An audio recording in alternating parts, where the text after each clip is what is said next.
Hello अस्सलाम वालेकुम, welcome to my channel the dark room. I hope आप सब ठीक होंगे।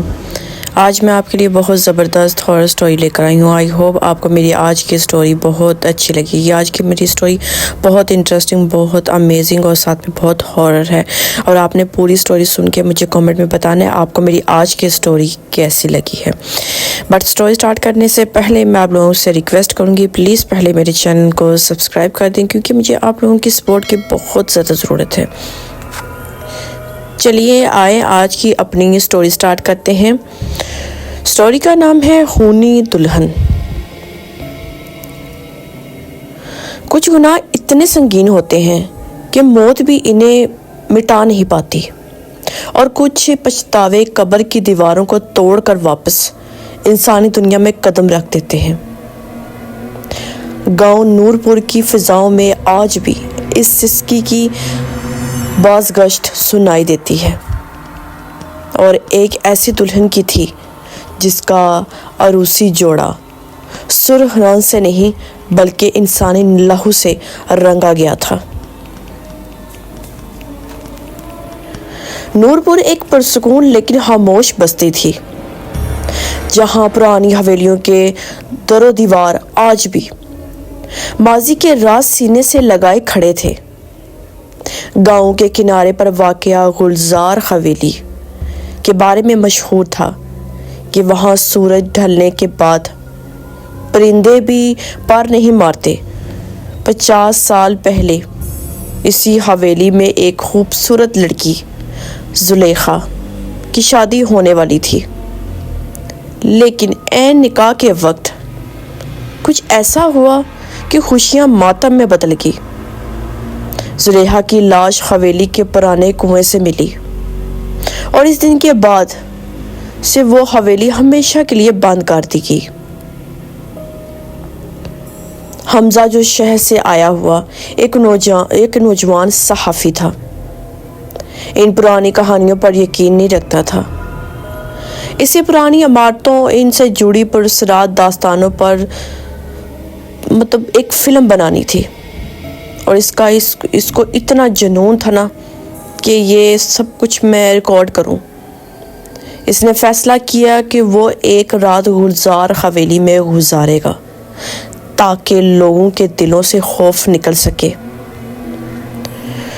जब हमजा हवेली के भारी लकड़ी के दरवाजे को धकेल कर अंदर दाखिल होता तो इसे एक अजीब सी बू आई, जैसे गले सड़े फूलों और पुराने खून की मिली जुली बू हो। इसने अपनी टार्च जलाई और बड़े हॉल में कदम रखा। दीवारों पर लगी पुरानी तस्वीरें इससे घूरती हुई महसूस हो रही थी। आधी रात का वक्त था जब इसे ऊपर की मंजिल से एक पायल की आवाज़ सुनाई दी। हमजा का दिल जोर से धड़कने लगा। इसने कैमरा ऑन किया और सीढ़ियों की तरफ बढ़ा। जैसे जैसे वो ऊपर जा रहा था, दर्जा हरारत गिरता जा रहा था। ऊपर के कमरे का दरवाज़ा खुद ब खुद खुल गया। अंदर का मंजर देखकर हमजा के हाथ से कैमरा गिरते गिरते बचा। कमरे के बीचों बीच एक औरत बैठी थी, जिसने बारी सुर्ख अरूसी जोड़ा पहन रखा था। इसका चेहरा आईने की तरफ था और वो अपने बालों में कंघी कर रही थी। आईने में इसका अक्स नजर नहीं आ रहा था, लेकिन इसके बालों से टपकता हुआ खून फर्श पर एक झील बना रहा था। हमजा ने कांपती आवाज में पूछा, कौन हो तुम? वो औरत धीरे से मुड़ी। इसके चेहरे पर गोश्त के लोथड़े लटक रहे थे। आंखें गायब थी और इनकी जगह से खून बह रहा था। इसने एक वहशियाना चीख मारी जो पूरे गांव में गूंज उठी। हमजा पीछे हटा, लेकिन कमरे का दरवाज़ा जोर से बंद हो गया। खूनी दुल्हन ने अपना हाथ बढ़ाया। इसके नाखून खंजर की तरह लंबे और तेज थे। मेरा निकाह अधूरा रह गया था, کیا تم میرے دلہا بنو گے؟ حمزہ نے بھاگنے کی کوشش کی لیکن فرش سے سرخ رنگ کے ہاتھ نکلے جنہوں نے اس کے پاؤں جکڑ لیے۔ اسے محسوس ہوا کہ اس کا دم گھٹ رہا ہے۔ دیواروں سے خون رسنے لگا اور کمرے میں زلیخا کی ہنسی گونجنے لگی جو اب بھی ایک شیطانی قہقہے میں بدل چکی تھی۔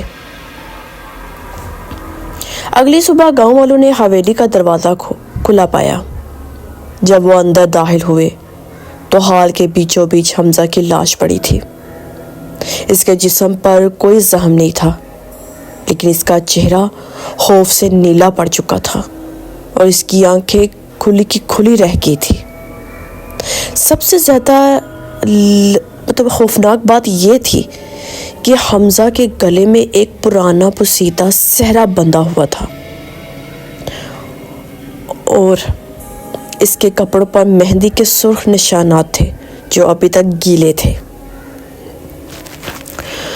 دوستو، آج بھی جب نورپور میں کسی کی شادی ہوتی ہے تو مائیں اپنے بیٹوں کو کہتی ہیں کہ رات کے پچھلے پہر گلزار حویلی کی طرف مت دیکھنا، کیونکہ ادھورے نکاح کی پیاس بجھانے کے لیے وہ خونی دلہن آج بھی کسی نئے دلہے کے انتظار میں بیٹھی ہے۔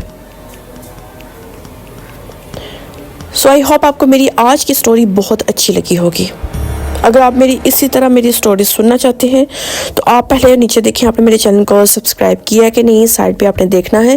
اگر نہیں کیا تو پلیز پہلے میرے چینل کو سبسکرائب کر دیں اور میری ویڈیو اپنے دوستوں سے شیئر کریں، کیونکہ مجھے آپ لوگوں کی سپورٹ کی بہت زیادہ ضرورت ہے۔